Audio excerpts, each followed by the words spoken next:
So we're being videotaped, so everyone should focus, no looking at your cell phones, and concentrate and make good, interesting comments. As in the future, people will be watching this. So this is my first time in Hong Kong, and I'm very impressed and fascinated. I've only been here for a few days, so I really won't. I'm flying to Japan tomorrow. So I really, on this trip, will not have had the chance to see a whole lot of Hong Kong, but from what I've seen, I'm very impressed and excited to return. So I was invited by the psychology department to come here and to share with you some of my knowledge on positive psychology. I've been very active in this field for more than 30 years. I've been very active in the field of humanistic psychology. I wrote the major biography of Abraham Maslow. I never met Maslow, but when I was an undergraduate, I liked his ideas more than anyone else, and I think his ideas helped me to decide to go for a PhD in the field of psychology. And after I wrote the biography of Maslow, I wrote the biography of Alfred Adler. You may know Adler is becoming very popular now in Southeast Asia. Even though he's been dead for over 70 years, they're discovering his ideas. And in China, there are trainers who teach parenting skills based on Adler's ideas. This is happening in South Korea also. And over the years, I've been to Japan many times, and I've given presentations about Maslow's ideas and Adler's ideas. And a few years ago, when positive psychology was launched, I became interested in it, and I've co-authored with Dr. William Compton the leading textbook in the world on positive psychology. It's in the third edition now. It just came out this past year. And I also developed with Dr. Compton an activities book. So I've always felt my own field, I'm practicing in the field of clinical psychology for more than 30 years. So I certainly have a very strong theoretical interest in psychology, but I also like to feel that what I study and what I research has practical benefit to people. So if at all possible, as what I'm doing in this presentation and the next one, I'll be giving activities that we can do here to strengthen some of these qualities in your own daily functioning. And you may have a friend who has a problem, and what we do here today may help you to give good advice to your friend who may be suffering from mild depression or not having clear goals or having interpersonal conflicts. So these topics today, I feel, have practical value as well as theoretical value, of course. So when I was asked to submit 2 proposals, I decided the first one is on the topic of gratitude. And since positive psychology was launched in 1998 by Dr. Seligman, and he was one of my professors at Cornell when I was an undergraduate. This was many years before he became interested in positive psychology. I felt that gratitude would be a very good topic to share with you. It was one of the early areas of interest of Seligman also. The other topic after this presentation will deal with optimism, and Seligman also has been a pioneer in doing research about optimism.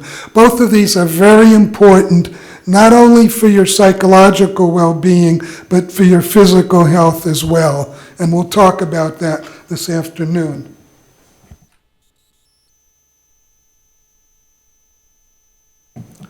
Okay.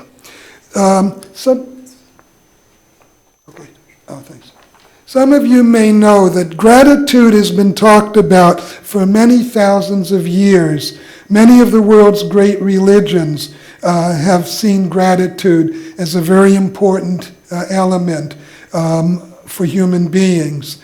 My own background is Judaism, and this week is a very important time for Jewish people. So I was in the synagogue here in Hong Kong this week, and Jewish prayers emphasize thanking God for what we have in our life. So we have different prayers in Judaism, in Buddhism, also in Christianity, Islam, and an important element are prayers of thanksgiving. And actually there is research on this, that some types of prayers are better for human beings psychologically than others. And the research shows prayers of thankfulness, being grateful for what we have.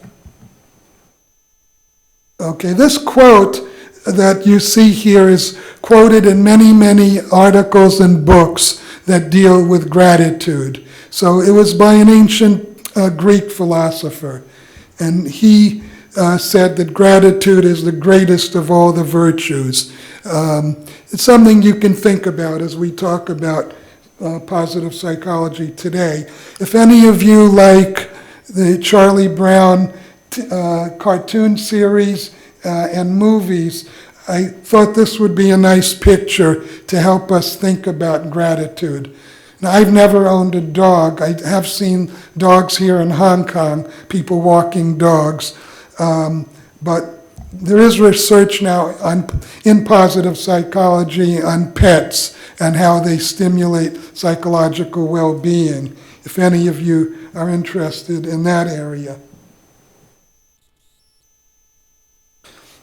This was a cartoon that I found last week, and it does illustrate an important psychological question. Many people don't show very much gratitude. They like to complain, or they prefer to complain. So if you look at this picture, probably they're satirizing a scene in a department store. So there are many, many people online with complaints, and there's nobody expressing gratitude. So the clerk there is just bored and has nothing to do. So sometimes it makes me think about this. And when we discuss this today, it might give you some thoughts too about why there isn't more gratitude in people, especially as we'll see it is so important for psychological well-being. Now, one of the first theorists on gratitude was Abraham Maslow. And if you're interested in the next few weeks or few months, you might want to read my biography of Maslow. It's been translated into Chinese and into several other languages. What was interesting about Maslow's work, he was hospitalized for surgery. And even when he was in the hospital, he was interviewing people. He never stopped doing psychological research. So that's not so good. He died at an early age of heart disease. So maybe he worked too hard. But he interviewed some of the nurses in the hospital, and he asked them what made their job worthwhile to them. Because Maslow knew, and I think it's true, that almost all jobs can become boring and can become routine.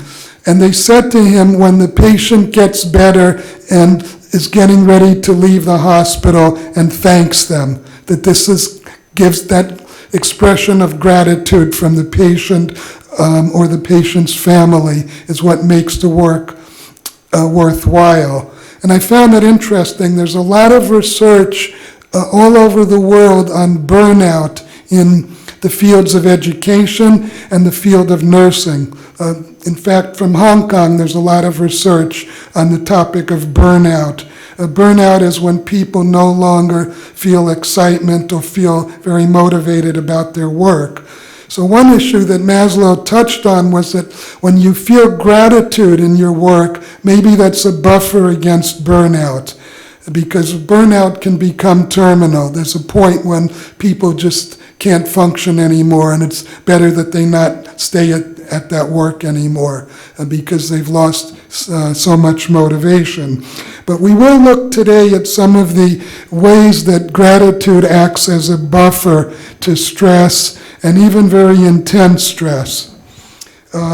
Maslow also found that psychologically healthy people, these were people he called self-actualizing. It's a very important concept in his theory, is that these are people who are able to express gratitude and to feel gratitude, those two characteristics. So it's something to think about when we want to think about what are the characteristics of psychological health, of the healthiest people. Maslow in the 1960s decided that gratitude was a very important characteristic. So, as I was saying, one of the things that he postulated is that psychologically healthy people are able to feel gratitude easily. Okay, that's one thing. A second thing is that they're able to express gratitude easily. Now, these two are not the same thing. If you think about people you know, you may have friends or family members who do feel gratitude, but they don't express it. And the question is, why don't they? One answer might be that they see it as weakness. Then there may be cultural factors. In my country, in American culture, people don't like to apologize. It's seen as a sign of weakness in business and in government. So if you do the wrong thing, you might say, I'm sorry you feel that way. But that doesn't mean that I did anything wrong. It means that that's your problem, and I'm sorry you have that problem. But it's not really an apology. And so this is a characteristic of American culture. And it may be that in American culture, people see the expression of gratitude also as a sign of weakness. There is research on gender, and it generally suggests that women express gratitude more easily than men.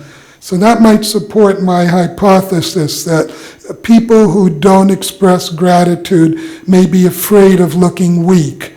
Of course, the opposite is true. Psychologically strong, healthy people are able to express gratitude. And if you think about the healthiest people that you know psychologically, that may be true also, that they say thank you very often and then they're sincere about it.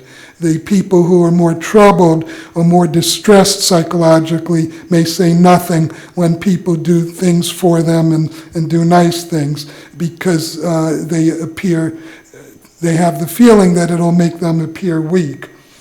So Maslow viewed when people have an inability to feel gratitude, that's a more serious disturbance. It's more serious or more severe than not expressing gratitude. In the 1960s, Maslow developed this concept of pathologies, psychological pathologies that were not classifiable in the traditional psychiatric way. And this has become very important in positive psychology today. There's a whole area of research. So these are people, they're not mentally ill, they're not clinically depressed, they don't suffer from schizophrenia, they don't have a bipolar disorder, but in Maslow's sensibility, they're not healthy psychologically. And he listed these kinds of disturbances. So one of the disturbances he noted is a difficulty to feel gratitude. When a healthy person would feel gratitude, these people feel nothing. And something is wrong in that case.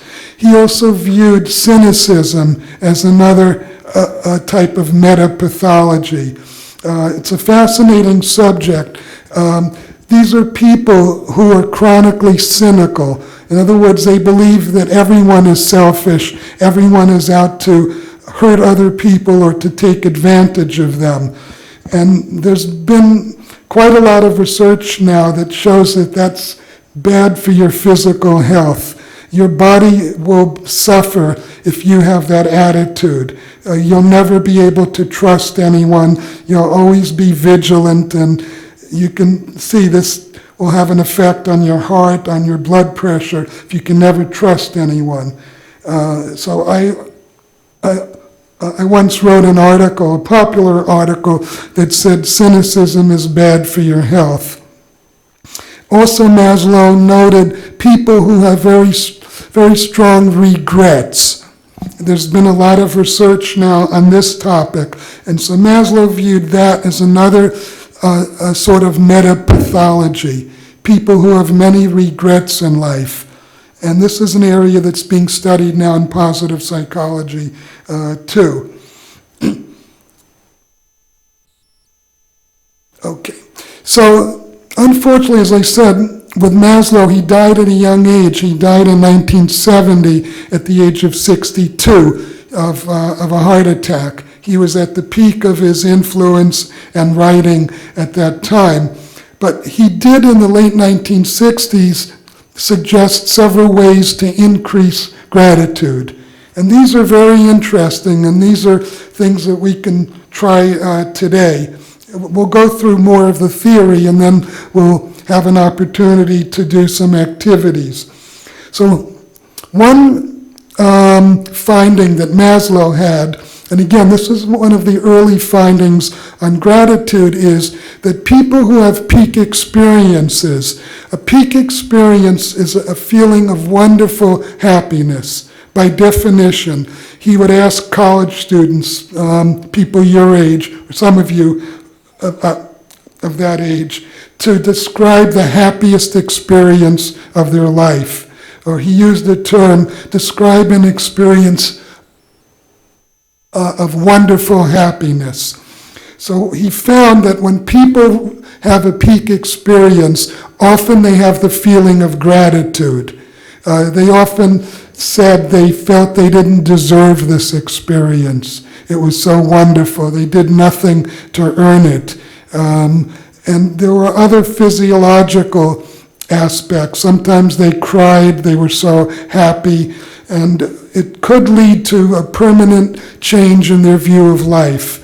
Maslow once said that one peak experience, a very powerful one, not all are very, very powerful, could change a person's whole view of life and might be able to help people who suffer from problems in addiction. So there are different degrees of peak experience. A peak experience could be going with your friend on a beautiful day and having a picnic together. That probably won't change your life. But there are moments, and I've been studying this now for about 12 years with colleagues all over the world, including Hong Kong, China, Japan, South America, Europe, United States. So we've been looking at this really all over the world. So one way to become more grateful, it seems, is to think about a peak experience that you've had and to write about it. And now in positive psychology, there are different kinds of activities that are based on this concept of actually describing for 10 or 20 minutes very wonderful experiences that you've had as a way to boost your gratitude.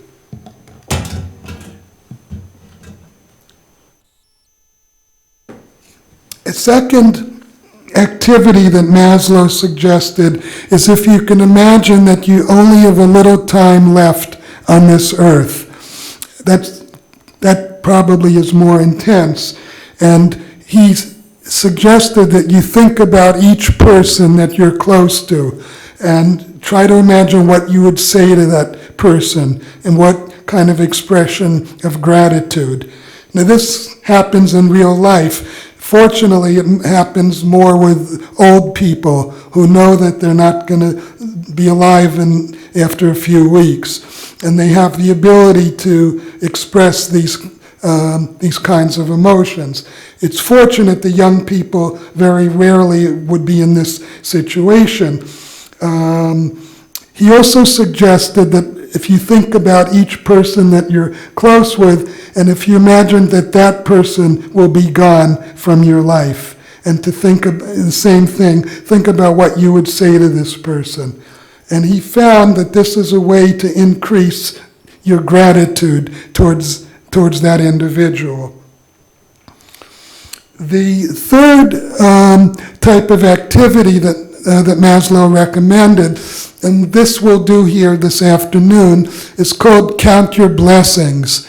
And this has been around now. Seligman started this when he launched positive psychology. There have been many, many studies on this.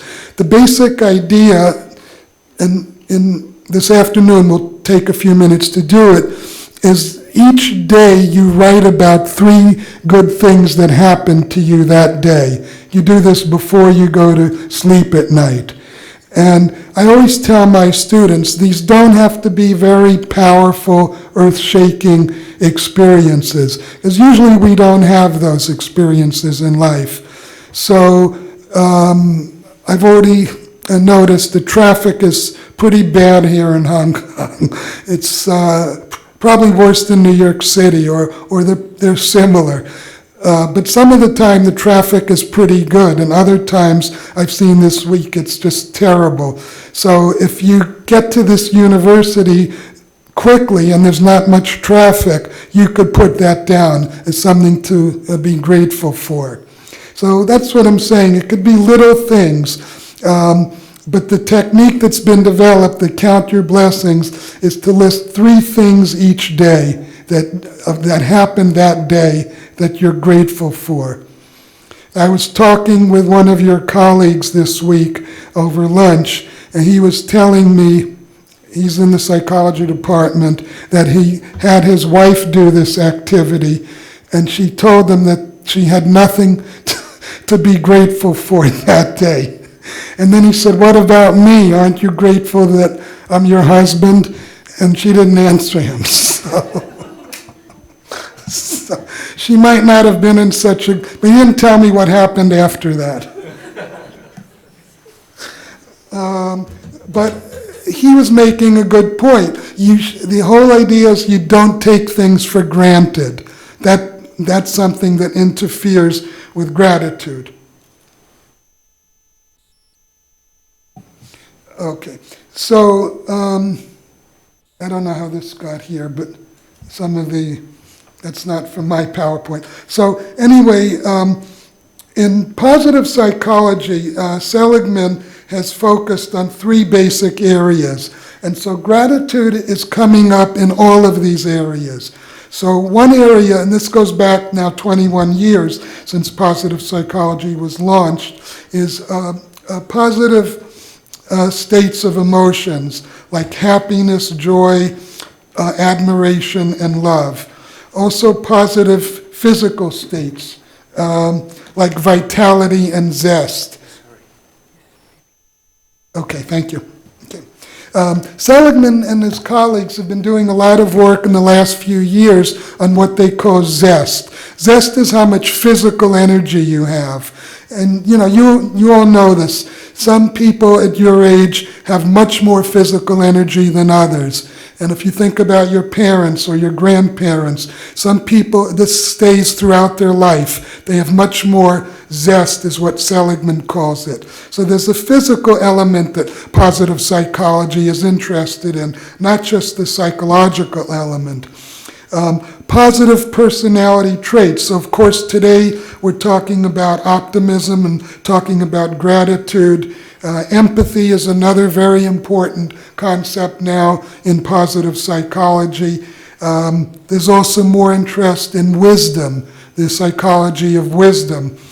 And the third area are positive social institutions.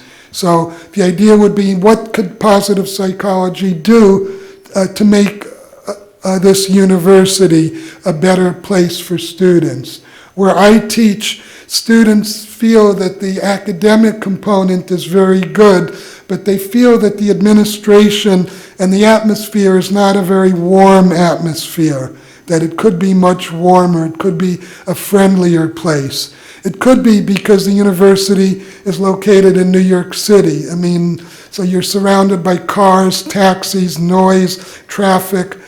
I went as an undergraduate I was at Cornell University, and it's way in the countryside. There's nothing but farms. All the professors, all the students live in the same area. So, professors would invite students to their home. There's really nowhere to go, and so you may as well get to know your students personally. But if you teach in a school in New York City, you just go out the door and you get in your car and you drive home.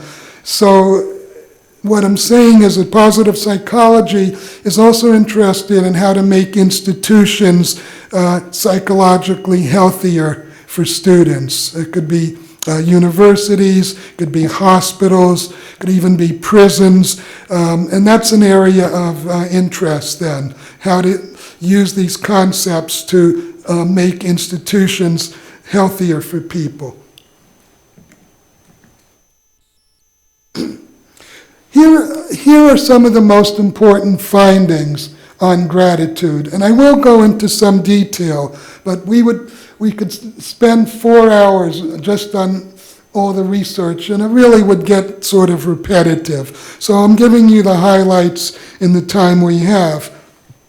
One of the things, and again, this has been studied now for 20 years, so the data is very solid.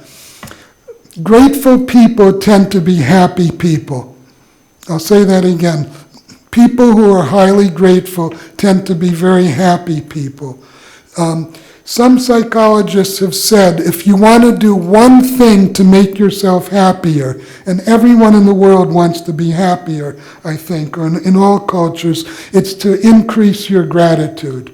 That's the single best thing you could do. This afternoon later, we'll talk about optimism. That's also very important. But actually, gratitude is more important for your happiness, to become a more grateful person. There's a lot of research now, and I'm very interested in this area about healthy marriage and how marriage can be strengthened. And gratitude is coming up as a key factor. If you perceive your spouse to be someone that you feel grateful for, you're happier in your marriage.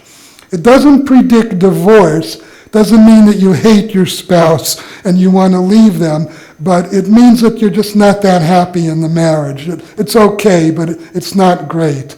And there is research about the marriages that after 15 years, in psychology, that's considered a long-term marriage. The people have been married for 15 years. That's kind of a definition.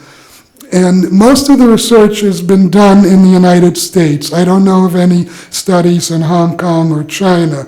But in the United States, the research shows that about 1 out of 7 marriages, the people say that they're still very much in love with their husband or wife. So to some of my students, that sounds really bad, that it's only 1 out of 7. It doesn't mean that they hate their spouse. It's just that they're not strongly in love anymore with their spouse. But the ones that have more gratitude are more likely to say that they're strongly in love with their husband or wife after 15 years. So this is a very key element. It's actually something Maslow talked about, but he didn't do any empirical work on this. I only found recently, about 2 years ago, I published a paper, and if you're interested, I'll be happy to send you the PDF of it, about what did Maslow say about the social characteristics of self-actualizing people. Often we think Maslow only talked about individualism, and it's not true. His ideas have been very badly distorted. Even right now, as we're sitting here, there are books and articles that are distorting what he actually said. But he was interested in love and marriage, and he talked about gratitude as being very important.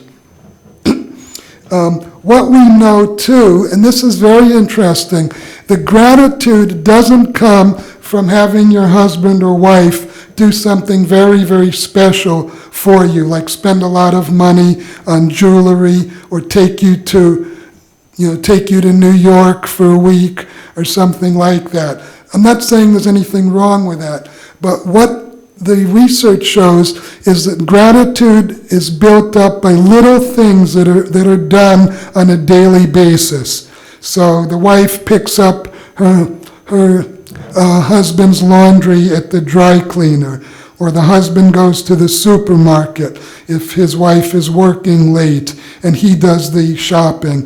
These little things are what contributes to a sense of gratitude towards your wife or your husband. It's not the spending a huge amount of money on a vacation every 10 years. That doesn't seem to have very much permanent impact in terms of satisfaction with the marriage. Also, gratitude is associated with optimism, and so we'll be talking in the second presentation today about why is optimism so important. And also, gratitude is associated with lower negative emotions, so less tendency to depression, for example. One of the theories is that gratitude is a buffer that prevents people from getting depressed. That, in other words, if you're more likely to be a selfish person, you may be more likely to fall into depression because you're thinking that people aren't doing enough for you. But people who have high gratitude don't think that way.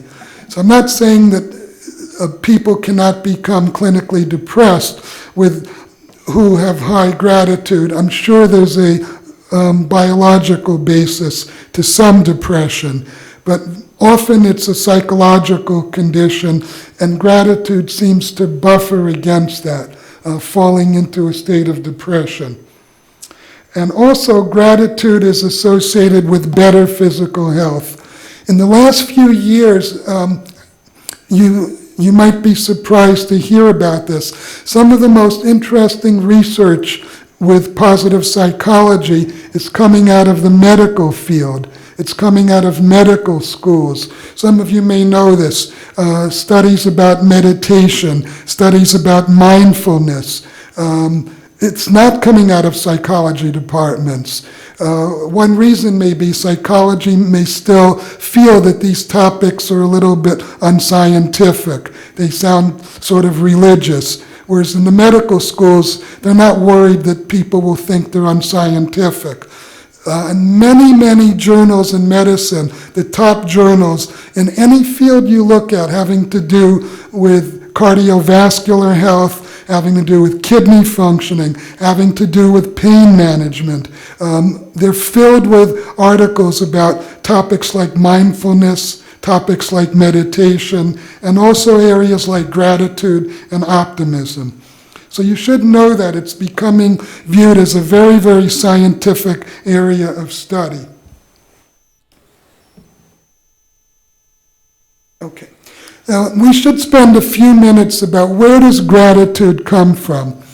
And the other day I was talking with one of your colleagues. We had tea together. She's been doing very good research in positive psychology. And I told her that one of the shortcomings right now of positive psychology is there's very little that's known about children's development on these traits. I'm convinced because most of the researchers don't have any training in developmental psychology. That was my field when I did my PhD. I had a master's degree in developmental psychology, and my PhD was in the field of educational psychology. So the question that comes up with many of these traits is where does it come from? There may be some genetic basis to some of it, but more likely it has to do with parenting, early experiences.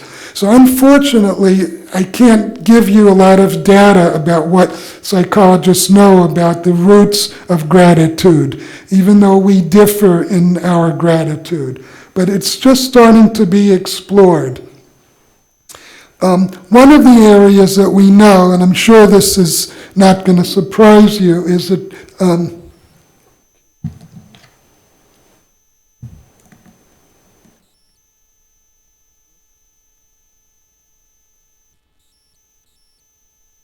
don't know what I did.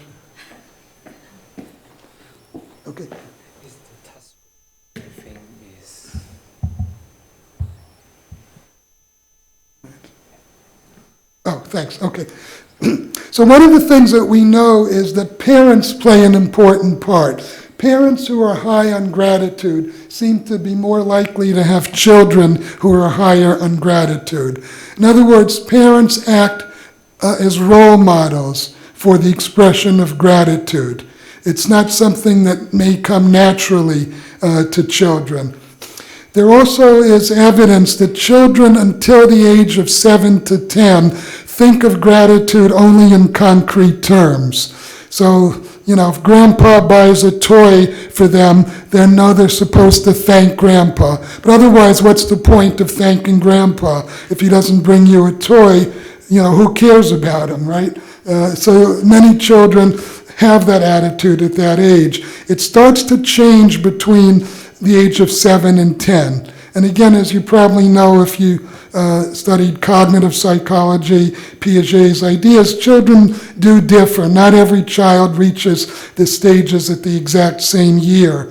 So between 7 and 10, children develop the concept of social gratitude.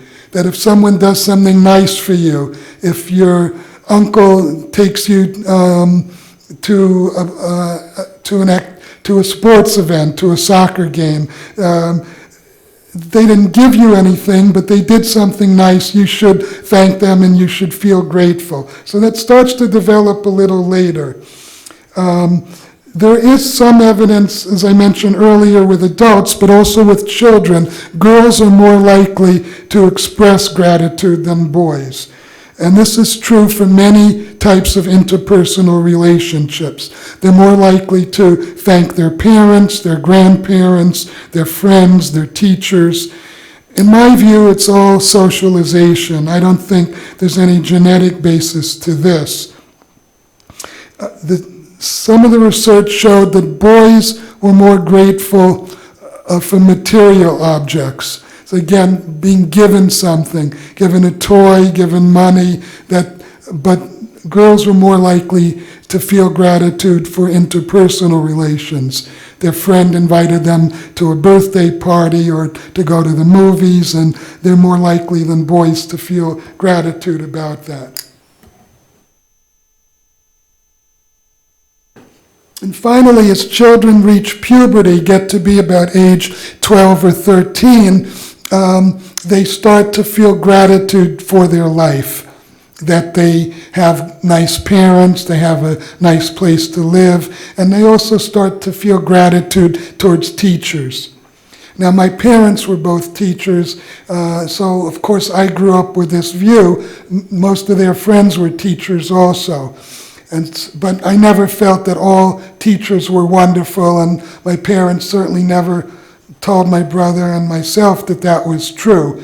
But in other words, by the time children are about 12 or 13, they broaden their base of gratitude. So they may feel gratitude for some teachers as being really wonderful and helping to inspire them.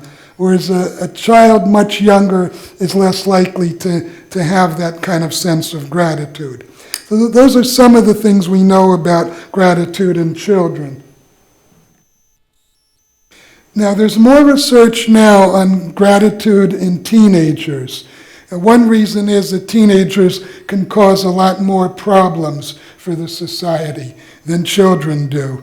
So by the time individuals get to be 15 or 16, they can have problems with violence, with drugs, with alcoholism, other kinds of behaviors that are detrimental to the society. So within positive psychology, there's a branch called positive youth development. And these are people who specialize in adolescence. This is not my specialty, but it's a small area, but there is more research. It's easier to interview teenagers than to interview young children. One of the consistent findings is that what predicts gratitude in teenagers is perceived social support from parents. So say that again. Teenagers who feel that their parents are supportive emotionally, who care about them, who listen to their problems, who might give advice in a sincere way, they're more likely to feel gratitude than teenagers who don't report that their parents seem to care about them a whole lot. And that makes a lot of sense to me from my clinical practice. As I say, I've never specialized in treating adolescents, but over my career I've certainly had adolescents in therapy and in psychological assessment. And it is true that whether they perceive the parents as being supportive is a very key element in their mental health. Because they're not yet adults, but they're not children anymore. And they're in that in-between stage. In one experimental study I found interesting, the teenagers that were put into an experimental condition of counting your blessings, after 3 weeks, it had made a big impact on their psychological functioning. They had higher self-reported gratitude, higher on optimism, higher on life satisfaction, and lower on negative affect, anxiety and depression. So this can be very powerful, just for 3 weeks to write each day before you go to sleep about 3 good things that happened that you feel grateful for can really seem to have an impact. Some of the studies Seligman and others have done have found that even 6 months later, the impact is still there. Now, I tell my students it's hard to trace these studies for more than 6 months. I can't say if it's still true 2 years later or 5 years later, but it may still be true. But the evidence suggests that this can be very powerful. And in one study, the greatest impact was on school satisfaction. So again, we're back to this idea that some teenagers do feel gratitude towards their teachers. They like school. What does that mean, they like school? I think ultimately it means that they feel they have good teachers.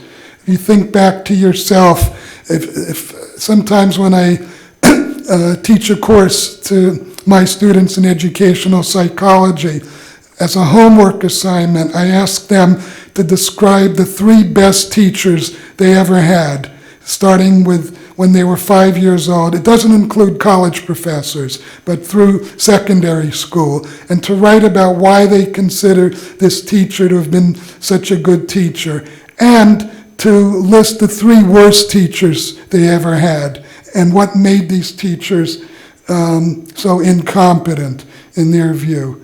And then in the class, we discuss. Every student stands up in front of the class and shares their comments, and it's very interesting. And you do see similarities among these reports. Okay.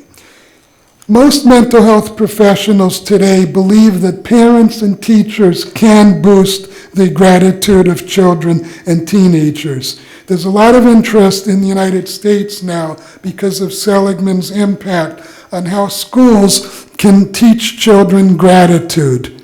So I'm not sure if this is happening in Hong Kong. You can tell me when we have a discussion, but in the United States, this is starting to influence educational practice. The second point is, if you're a parent, how do you demonstrate gratitude? What do you do, and how often do you do it? So some positive psychological researchers are trying to design interventions that will teach this to parents. Okay, the next point I already mentioned. We don't know much about children's actual expressions of gratitude. So the studies have been done in an experimental way, but there's very little in terms of observational studies. And again, as I said, I think most of research in positive psychology lacks people who are familiar with developmental issues. And the other issue, which is a practical issue, it's hard to do research with children. You have to get parents' permission. And I learned this when I did my PhD. is that it's very difficult. Parents in the United States don't want their children to participate in psychological studies. They're very afraid of having a psychologist come and ask questions to their kids. I did my PhD thesis with children in the 4th and 6th grade, but I was able to do it because my graduate school, University of Michigan, is in a small city where almost everybody is connected to the University of Michigan. Either they're professors, they work as staff members, or they work in the cafeteria, the bookstore. So the school system was very receptive. But in other places in the United States, parents will not give permission for their children to be interviewed by psychologists. And this is the reality. So there's not very much research yet in positive psychology on how gratitude actually is manifested in children. There is some research that adolescents who are low on positive affect may benefit the most from gratitude training. What this means is that some teenagers are not happy very much. Again, it doesn't mean that they're clinically depressed, but nothing gets them very excited or very happy. So helping them to increase their gratitude level seems to have the greatest impact. The ones who have average gratitude, these kinds of interventions don't help as much. And that kind of makes sense, because, how grateful can you be? Just being normally grateful may be okay for most people. As I said earlier, people who are very low on gratefulness, that's associated with a lot of negative psychological and health consequences.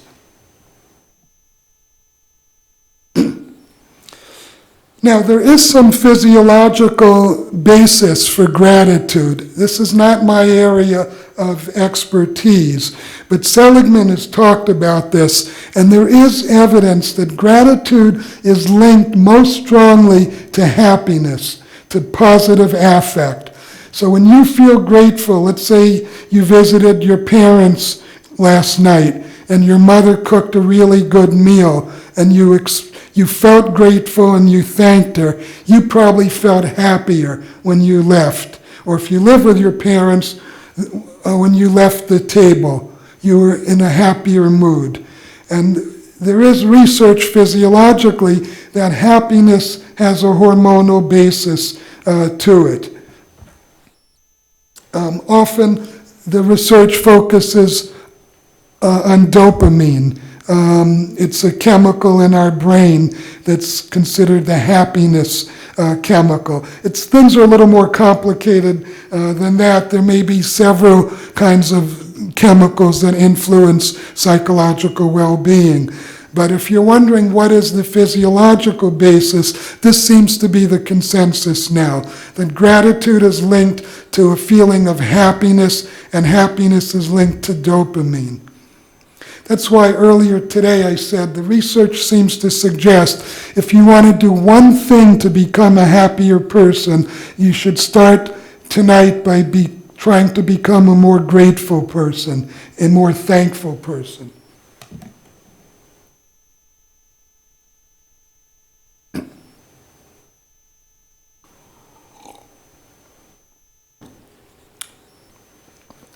Now, gratitude and subjective well-being have been studied. Subjective well-being is the technical term for happiness. So these are some of the important findings that I have summarized in going through many of the studies. Okay, this is something we should talk about for a couple of minutes.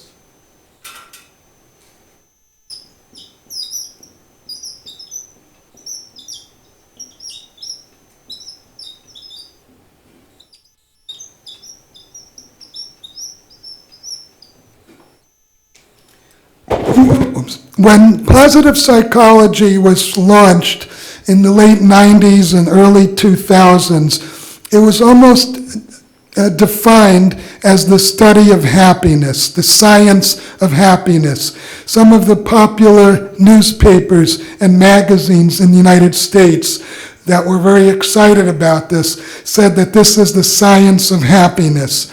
And this is almost what Seligman was saying in the beginning. What they found was that that's not entirely true, that happiness is important. Seligman still says that. But what became obvious was that life meaning, especially as people get older, seems to be more important than happiness. So I do want to spend 5 or 10 minutes on this concept, and it seems to be especially relevant to Asian people. Your culture is different from Western culture, and there is research. It's not completely different, but there are some psychological and social differences that are worth talking about. In my country, happiness is often emphasized as the most important goal people should have in life. This was even mentioned in the founding of the United States. They said that the purpose of the United States government was to provide happiness for people. And I don't know of any other country that actually put this into writing more than 200 years ago.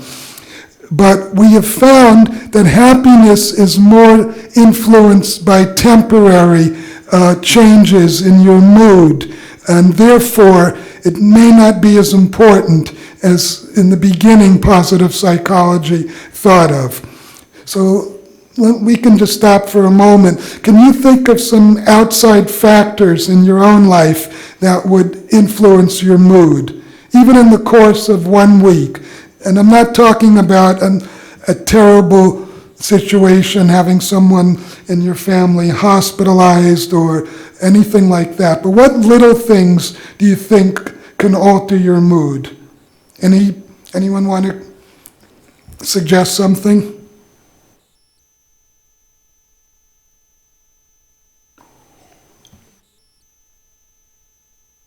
Your what?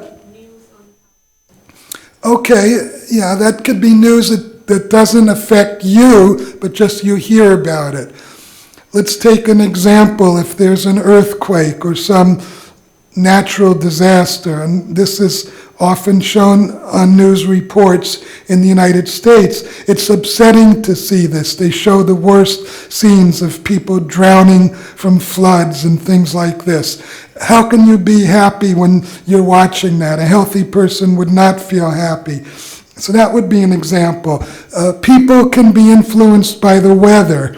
There's research that in the United States, about 25% of the population are influenced by what's called seasonal affective disorder. And the acronym is SAD. So that's true for me. The climate in New York City is not what it is here in Hong Kong. So I didn't really know your climate until I talked with people. But where I live and where I grew up, it's winter and cold 5 months of the year. From November until the end of March. It's very cold, gray skies, and you just accept it. And we have a very short spring and a longer hot summer. And I know, and many people I know, doesn't mean I become clinically depressed. I'm not saying that. But I know that my mood goes down. And I have found over the years I need to take a vacation with my family for 2 weeks and go to California or Florida where there's sunshine every day. And that will make a difference. So that doesn't affect my life meaning. My life meaning comes from my family, my work, my friends. That has nothing to do with happiness, really, if you follow what I'm saying. So if the weather is terrible, it doesn't influence how much meaning I have from as being a father or my work in psychology, but it does have an impact on how happy I feel if it's cold and raining, and this has been true for several days in a row. So Seligman, being a very smart psychologist, understood this. And so in positive psychology now, there's been much more interest in life meaning. Especially as people get older, this becomes very important. So you may have a grandparent who's in a wheelchair or who can't even go into a wheelchair, just is paralyzed from chronic illness. And they're not happy about that. But they may feel a lot of meaning in their life from their children, their grandparents, their grandchildren, and that's very good. So in other words, gratitude is associated with life meaning as well as with happiness. So if you want to have more meaning in your life, separate from being happiness, also boosting your gratitude is important. One reason may be that it makes you feel more connected to other people. If you feel gratitude toward your friends, your parents, grandparents, then your life is more meaningful. So this is a second area. We have optimism also. So besides subjective well-being, life satisfaction, and optimism. In fact, many studies in the last few years put these two together. So it's probably not a coincidence today that I'm talking about gratitude and optimism. They seem to go together. And that's very interesting. In the second lecture, when I focus on optimism, there's some evidence now that that's the most important trait to teach your children. As some people have said, the most important trait, if you want your son or daughter to be successful in life, is to raise them to be optimistic. But that we'll talk about in the second presentation. So more positive emotionality. I've been doing a lot of research in the last few years on positive affect. It's not the opposite of negative affect. Very important point. They're two different dimensions.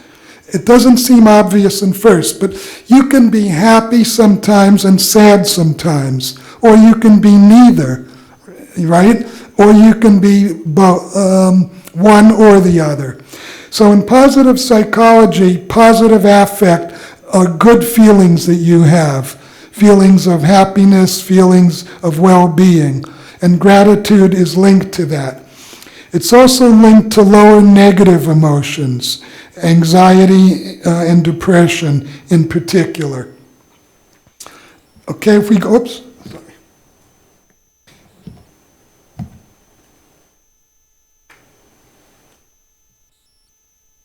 Yeah.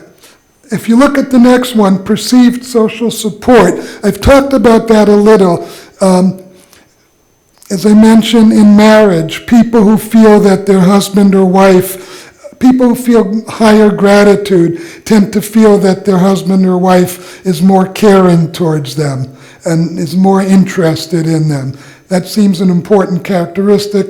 As I mentioned, the research with teenagers shows that teenagers who feel higher gratitude tend to feel that their parents care about them a lot. So that's an interesting connection. And then lower levels of stress, lower levels of depression when people are higher on gratitude. In terms of stress, about 3 years ago, I was asked to lecture. I was asked to go to Japan, which was still suffering psychologically from the trauma from the tsunami and the earthquake, and as you know, estimated 20,000 people died from that catastrophic event. And I was asked to lecture, like I am here, about what does positive psychology say about coping with natural disasters, with trauma from natural disasters. And one of the things I learned is that there was research that gratitude acts as a buffer to post-traumatic stress disorder from natural disasters. It's very, very interesting. And they asked me, well, how can that be? How can you explain that? And my answer was, because gratitude makes you think about the good things in your life. And if you are, you can't think about the bad things that have happened.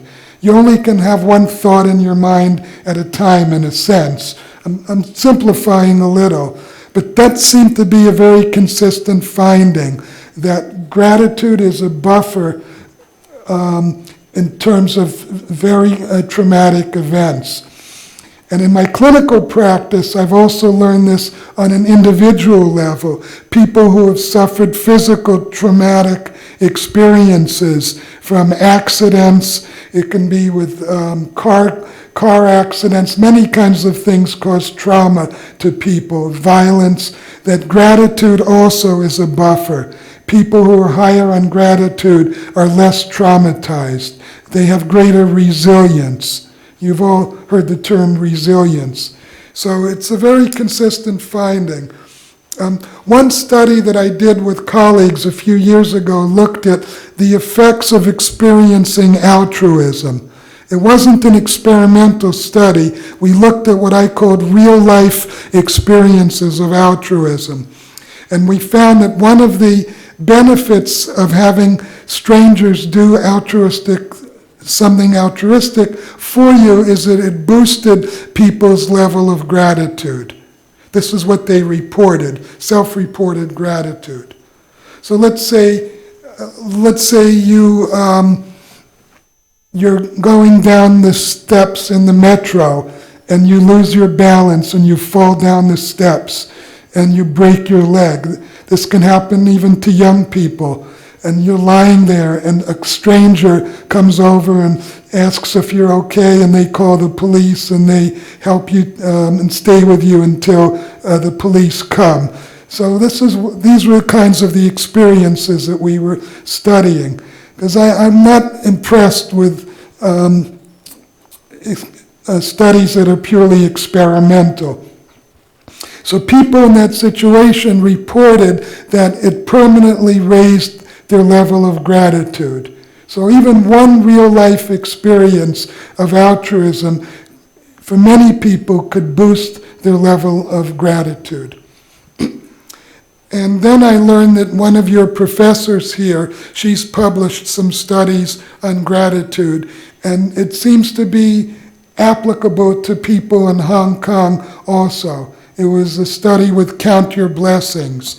And so it does seem that this research is cross-cultural. It's not only valid for the United States or for Western culture. She did her study with undergraduates and found that gratitude was associated with psychological well-being.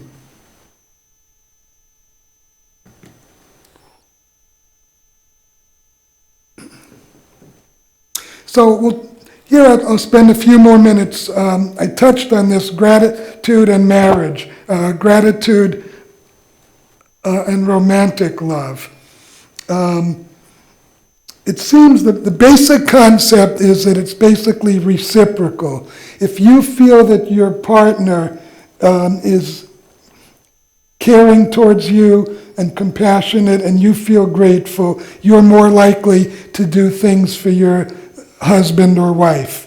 So that seems to make sense. They also have found that people who feel more gratitude towards their spouse are more likely to do things for that person. So that strengthens their marriage rather than being isolated from their spouse. There also has been research on dating. An interesting study looked at couples who were dating each other, and they measured their level of gratitude. And then they found after 1 year who were still dating that person, who were still together. And the ones who had the higher level of gratitude were more likely to be in the relationship and also to feel better about the relationship. In other words, that it has a future. So I tell this to my students. Almost all of them are single. They're 20, 21 years old, so they're not married at that age. But they want to be married, and they want to have a girlfriend or boyfriend. And so I tell them that one of the most important things is to show you that you care and to raise the feeling of gratitude in the other person. And some of them look very puzzled when I say that, like this concept is something they've never even thought about. But maybe that's good. Maybe I'm the first person to suggest that this is relevant. If you want someone to love you, that you have to show that you care about this person. I can tell from some of them they've never thought of that. They never crossed their mind. And then there have been some experimental studies where they have two people who are dating, or they have a married couple, and they give them like a little conflict situation. And then they see how they handle the conflict. Or one person says, that's a good point, or that's true, or that's something I'll think about, versus saying, oh, that's nonsense, I totally disagree with what you're saying. The ones who are higher on gratitude seem to have more harmony in their discussions. So again, that's an experimental study, but it seems to support the same view, that having a higher level of gratitude, I would say, makes you more tolerant. It makes you less defensive. You're able to see someone else has a valid viewpoint, even if it conflicts with your viewpoint. And in marriage, that's very important, how conflicts are handled. There always is conflict. It's impossible not for there to be conflict. The question is how it will be handled, whether it can be handled constructively or destructively. So positive psychology is very interested in conflict management, how conflicts are handled in marriage and in other social relationships. So as I wrote here, the key conclusion for romance and marriage is don't take your partner for granted. And gratitude is what prevents you from doing that. Again, as I mentioned earlier, it's little things, little acts of kindness that increase gratitude in the partner. And this is true for both men and women. There are not gender differences on this finding. Both men and women feel more gratitude when they feel that their spouse is showing day-to-day caring and kindness towards them.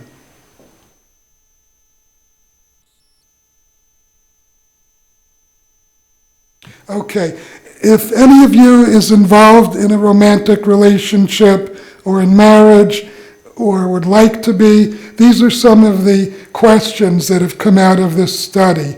And I think they're worth looking at. So this is the survey. These are the positive questions. They also have questions that are framed in the negative, but we don't have time to look at every question. So for instance, I tell my partner often that he or she is the best. Okay, I often tell my partner how much I appreciate him or her. So the good answer, what they're looking for is yes, or on a 5-point scale, often. That's the answer that predicts closeness. I make sure my partner feels special.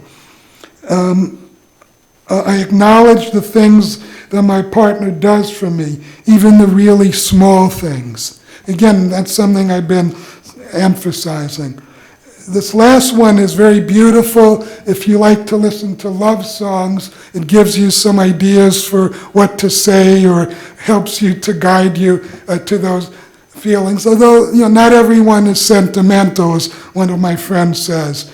But some love songs are very poetic, and they have this idea that you feel a sense of awe, a sense of wonder that this person is in your life.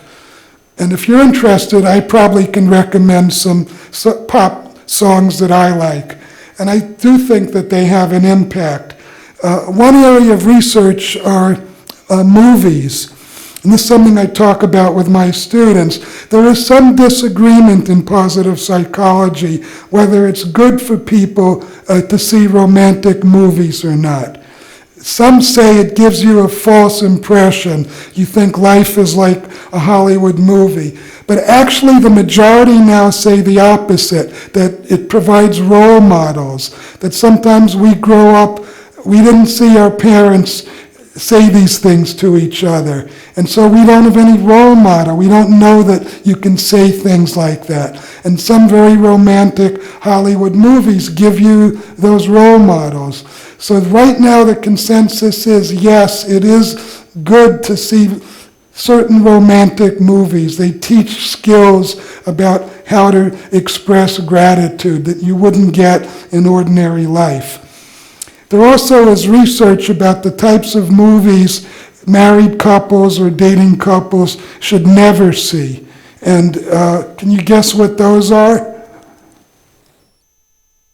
Those are movies that show really terrible relationships. People who are divorcing, saying mean, hurtful things to each other. Sometimes you're supposed to laugh at those scenes, but as a clinical psychologist, you can't possibly, it would be like a doctor laughing at people who are having heart attacks. But those movies are very destructive. Even if you have a good relationship, if you're watching this and seeing people saying to their husband and wife very hurtful things and sarcastic and mean, most psychologists feel those are destructive to a relationship. They get inside your head, and there's no reason to ever see those. Often, again, you're supposed to laugh at those scenes, but they're cruel, they're not funny. Again, I compare it to the idea of being told you should laugh at someone having a heart attack. So there is research on the negative also. So these statements seem associated with a sense of gratitude, this scale that's been developed.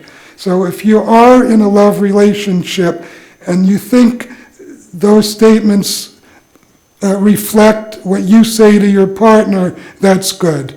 Again, you have to be saying these things or doing them. It's not just thinking about them. Okay, we'll have to go kind of quickly now. Okay, the third finding I haven't mentioned, there is some research that when couples have financial problems, gratitude acts as a buffer. And I was telling one of my colleagues, and he thought that was very interesting. In my country, that's the major source of conflict in marriage, is over money, arguments over money. I was just talking with some of your professors here over lunch this week about perhaps cultural differences. The other source of conflict in marriage has to do with in-laws. And I was told that that's also true in Hong Kong. So in the US, it's over money and in-laws. He told me that in Hong Kong, it's arguments over parenting, how to raise children. But that actually is not a source of conflict in the United States. I'm not sure why, but it's not a significant cause of distress in marriage. So there are some interesting cultural differences. Okay, now we'll talk about health quickly. There's still a lot we don't know about how gratitude impacts physical health. But there are studies now, again, these are being done in medical schools that look at biological markers. These are called biomarkers of health. So for instance, one is your blood pressure, of course, cardiovascular health. There are others that are used by doctors. Some involve blood tests to look at the level of stress that you have. And we know that people high on gratitude have lower biomarkers for health problems. So again, this is a new area of research. It's not coming out of psychology departments as much as coming out of medical schools now. But these are real physiological influences. If you can become a more grateful person towards your parents, your friends, grandparents, professors, this will impact your health in a positive way. The evidence is starting to pile up. So how can this be working? Some of the theories are that if you're more grateful, you have a healthier lifestyle. You exercise more, you eat better nutritional foods. A second is that you're a more happy person, positive affect. As we've said today, gratitude seems to be strongly linked to positive affect. And there is a lot of work coming out on the benefits to your health of being high on positive affect. And the third, as we've said, people who are higher on gratitude have better marriages, probably better friendships. We've mentioned for teenagers, they feel closer to their parents. And everyone has found that better social relationships are associated with better physical health. The people who are the most vulnerable to health problems are people who are isolated socially, people who live alone and have no friends. It's in particular men. And this is true in Japan, it's true in the United States, I'm sure it's true in Hong Kong as well. So that's the worst case scenario, is to be living by yourself, to be single, and to have no friends. And in particular, if you're male. So the idea would be, if you boost your gratitude, that will enhance your ability to form friendships, to form romantic relationships, and that also is a pathway to better physical health.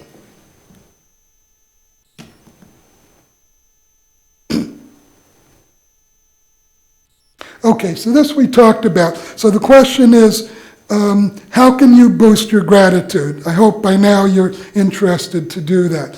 So one thing we can do for 5 minutes, fill out the questionnaire, and you can find out right now how grateful you are. This is the major instrument that's used in research. It's only 6 items.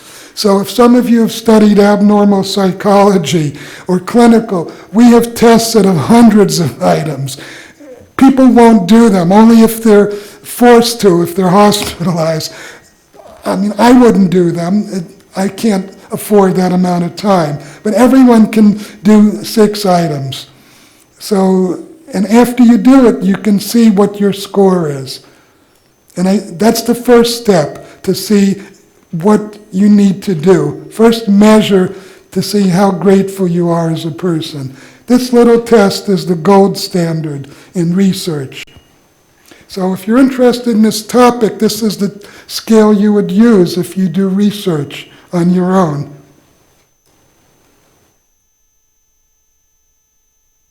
So please take a couple of minutes and do it.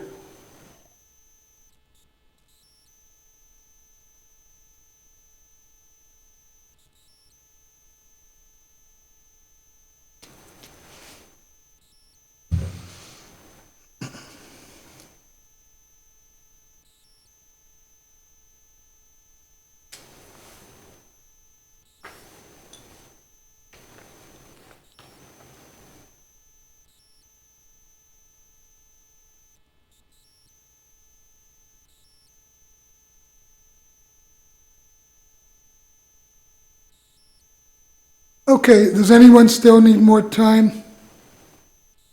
Okay, go ahead. I can wait a minute.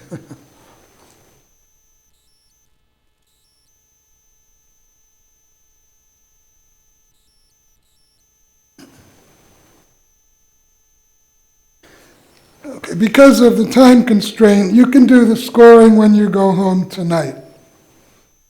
But this gives you some details about what data shows.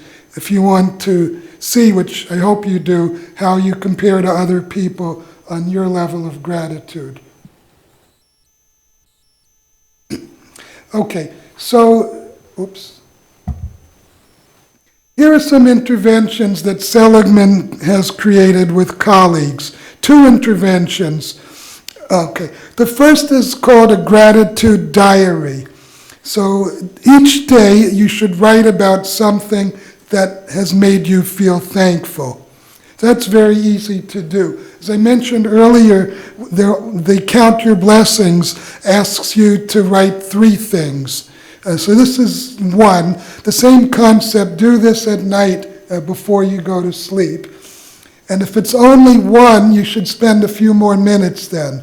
So you should write about who is with you, why did you feel grateful, do you feel that way now? Spend a few minutes. 1 or 2 sentences probably won't be enough. The second one is very interesting. We'll talk about that for a couple of minutes. He developed this technique to write a gratitude letter. So you would think of someone in your life, someone who's alive. So you might have been very close to a grandparent who's no longer living, so you can't do it with that person. You could do it to a parent, probably most of you, your parents are alive, or a teacher, a neighbor, a friend, a brother or sister. And the idea is you write this letter to thank this person. Try to be specific about what you're thanking them for. So just saying because you're a great guy, that's really not enough. You could say that when I was really depressed last year, you cheered me up and you convinced me to travel, and that got me out of my depression. In other words, be specific and try to make it more concrete. And then Seligman said, you give the letter personally to that individual. Now, of course, if they live in England, that's not going to be very easy. So it's been suggested you can do it by email, you can make a phone call. Yet we have to be flexible. Just the ideal may be to give it to the person physically, but it's not always possible. And it seems to boost gratitude. Making the visit seems to be very powerful. Even several months later, the individual, that is, if you write the letter, you feel more gratitude. Overall, you have a higher score on this test if you do that gratitude visit. Now, I have to tell you, because psychology is a science, that there's been some research since Seligman and his colleagues developed the gratitude visit that showed that it's not always so effective and it can even backfire. Not on you, but on the person. And I found that fascinating. I wouldn't have predicted that, even though I'm a clinical psychologist. I think I know people pretty well. But can you think about why giving this letter of gratitude towards your uncle or your grandmother might make the relationship worse or more awkward suddenly? And then I'll tell you what some of the research. Again, I don't know if these follow-ups were done in Hong Kong. They may be peculiar to American family relations. But can any of you guess as to why for everyone it didn't work out as well as they hoped in terms of the recipient, the one who you gave the letter to?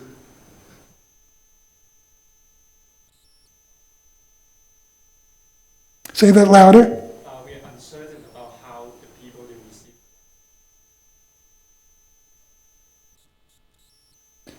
Well, why might the person who receives it not respond the way you would hope?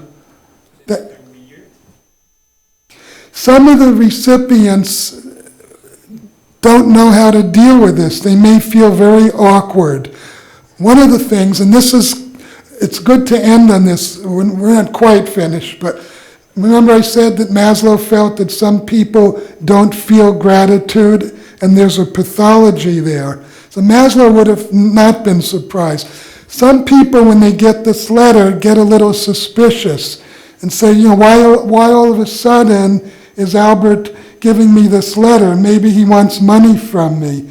Or now, am I supposed to write a letter to Albert? I don't feel like it. But on the other hand, he came to my house, so I don't know what to do now. And now the relationship is strained.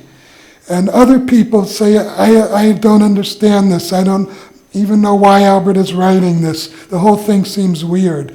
So I think those are people who are low on gratitude, who may feel this is kind of troubling to have to cope with this. So in the activity book that Dr. Compton and I wrote, as I mentioned, we wrote the third edition to the positive psychology book, and we also wrote an activity book, which I'm very proud of. That was my idea, because I felt that it's not good just to have theory. Students need some activities. So at the end of the activity, Dr. Compton wrote, just be prepared for anything that can happen. He wrote the activity. He didn't say don't do it. We still have this activity, but he just ended it by saying be prepared for anything. So it could be if you give this to your grandmother, she'll hug you and will cook you the best meal she's ever made. It could be and will feel closer to you for the rest of her life, but it may not necessarily turn out that way. But that psychology is a science. We learn from different theories and interventions. Okay, so. Okay. Okay, let's do this now then. So we have 10 more minutes. So for 5 minutes, write about a peak experience in your life. Again, by definition, this is an experience of great happiness. It doesn't necessarily have to have changed your life. It could, but what's necessary is it was overwhelmingly joyful for you. And most people, by the time they're in college, have had a peak experience. I've done many studies all over the world. Very few people are not able to name anything. So do that. Ideally, it should be something more recent. So I just did a study in China with 2 colleagues in Beijing. We were looking at travel as a source of peak experiences. And I'm going to talk about that in the second presentation because optimism comes up with that. So some of you, if you went on a very wonderful experience traveling with your parents or friends, that seems to be a catalyst for peak experiences for many college students, but doesn't have to be. So here are some questions, just to do this for 5 minutes. And again, research suggests that this is a way to boost your gratitude. So we'll just take 5 minutes and you can keep what you write. But the important thing is to do the writing. There's a lot of research now that the writing makes a difference. And this may shock some of you who are very involved with your smartphones and laptops. Handwriting it is more powerful than typing it. And this has been proven now scientifically. Your brain reacts differently when you're writing than when you're typing on your phone or your laptop. My students don't want to hear that, but they have to because that's science, it's truth.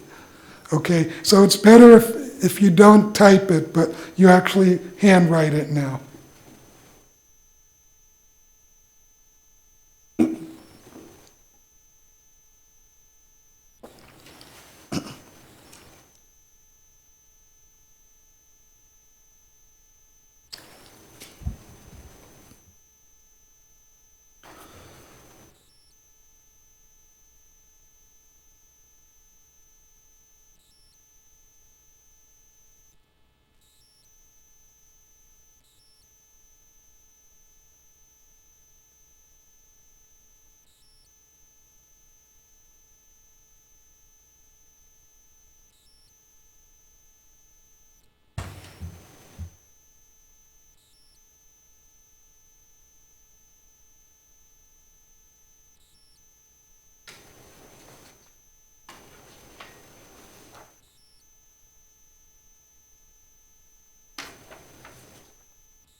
Okay, so just 2 more minutes, and you can, of course, complete this at home.